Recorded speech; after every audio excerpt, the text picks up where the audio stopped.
আসসালামু আলাইকুম সবাইকে। যারা বলেন যে নার্সারি ব্যবসায় শুধু লাভ আর লাভ আর লাভ, তাদের জন্য আজকের এই ভিডিওটি দেখেন যে কতগুলো ফুলকপির চারা আমরা কিন্তু নষ্ট করে ফেলতেছি।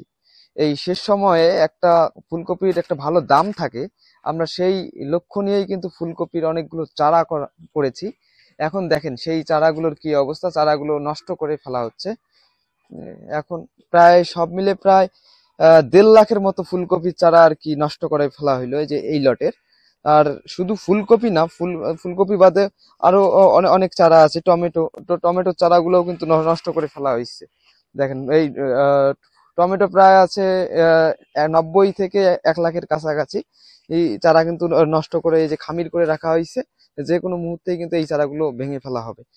আর এখানে বিভিন্ন জাতের ফুলকপির কিন্তু আছে, সেই ফুলকপি চারাগুলো কিন্তু নষ্ট করে ফেলা হচ্ছে।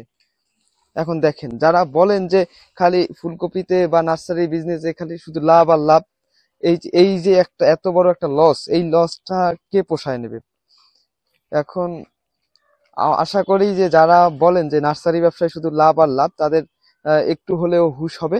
এবং যারা নার্সারি ব্যবসায়ী ভাইরা আছেন, আহ, তাদের তাদের দিকে একটু দেখবেন যে আমরা হুটহাট করে কিন্তু দাম বেশি রাখি না বা বেশি চাই না। আমরা পরিস্থিতির শিকার হয়েই কিন্তু একটু দামটা করে বেশি বেশি রাখি, সেটা আপনাদের সাথে পরামর্শ করেই।